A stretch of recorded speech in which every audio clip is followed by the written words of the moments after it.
Welcome into the film room, where today we're joining QB1 Noah Fifita to look back at some of his favorite plays from the 2023 season. Thanks for letting us join you today, Noah. Thank you for having me. Yeah, of course. We're going to start with the most electric play of the season, and actually your last touchdown pass of the season to Jacob Cowing, 57-yarder in the Alamo Bowl.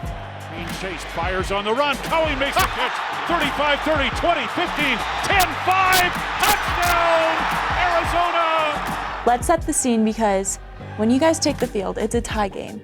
You have 95 yards to cover when you first take the field. What's going through your head on this possession? To be honest, this was a weird moment, and it's kind of cool kind of reliving this, but defense is what kept us in this game, obviously, from Dawn and Gunner's big play to Martell getting interception for us to tie the game with a field goal. So up to this point, offense couldn't get anything going. Kind of going onto the field, it was like, we got to get something going, one first down at a time, one play at a time. And then we ended up getting 2 first downs. T-Mac had a big play on a slant route that kind of got us into this situation. But this play was kind of like a blur, and it's kind of cool to relive it now, because there's just so many things that happen pre-snap that people don't even know about. Well, let's hear about some of them. Yeah, so I mean, to be honest, obviously I knew the situation, tie game, 5 minutes left, 3rd and 8. But Josh Peterson, that's my trainer. He's the one that kind of kept me healthy since I've been here, so shout out to him. But he's the one that knows that this is a 57-yard touchdown. I just remember throwing in Jacob Cowing doing the rest. But 3rd and 8, before this play, Jacob Cowing came back into the huddle and he was cramping. And I remember he came into the huddle and I saw him cramping, and I told him I was going to tell him to take himself out for one play so we could get him back after the first down. But when I heard the play call, that's when I realized that we're going to need him going into this play. Obviously, we motioned Tanner across. And at this moment right here, I knew they were man coverage, so our man beater is T-Mac. That was kind of the guy that we thought was going to get the ball. And pre-snap, I thought it was going to be a touchdown to T-Mac. They end up bringing what we called a Fonzie pressure, which is double backer and a safety in the A-gap.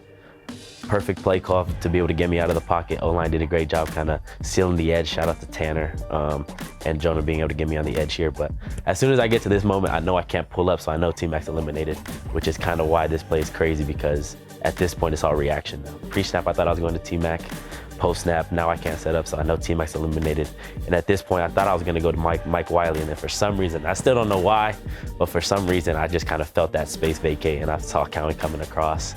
And kind of instincts just took over, got outside, and then from here on out, you're just throwing the ball and Jacob Cowing is doing the rest. But we've been watching this play for the last 10 minutes probably in here, kind of reminiscing.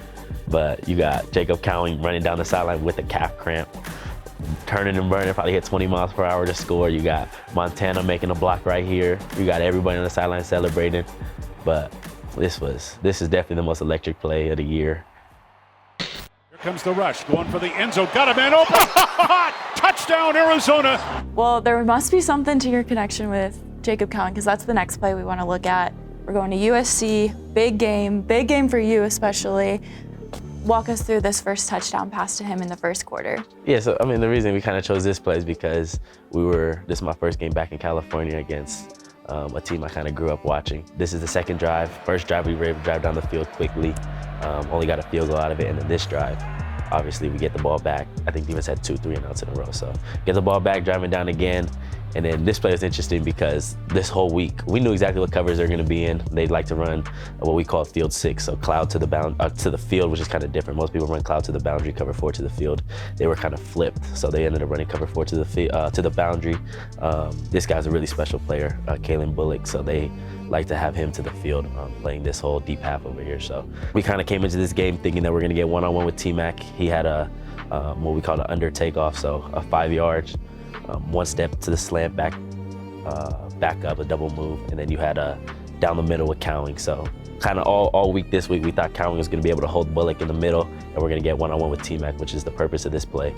So kind of pre-snap, that's what we were thinking. I got the look I wanted with Bullock on the hash. I thought he was going to stay inside with Cowing, so I could hit T-Mac, but kind of pre-snap right when he took these 2 steps. Right when he took those 2 steps, I kind of eliminated that, and I saw that we had one-on-one with Jacob Cowing versus their middle backer, which is a mismatch in any level. So Jacob Cowing one-on-one's a mismatch, but especially when it's a one-on-one with the linebacker with 53 yards to work with. So kind of taking my drop, I saw the safety run to the field, knew I had one-on-one with Cowing down the middle, and just kind of laid it up there. But even this one, we were talking about how it was a blur at Oklahoma. This one was too. The motions were running high, everything was going right, and like I said, instincts take over. When you think you're going to T-Mac one-on-one, you kind of have to just react and play football at this point.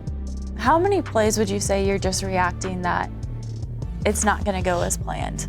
There's a lot, and that's kind of just being able to, I've been blessed to be able to play the quarterback position for a long time, but I give so much credit to the coaches that what they kind of expect, and when they call plays, that's what we get.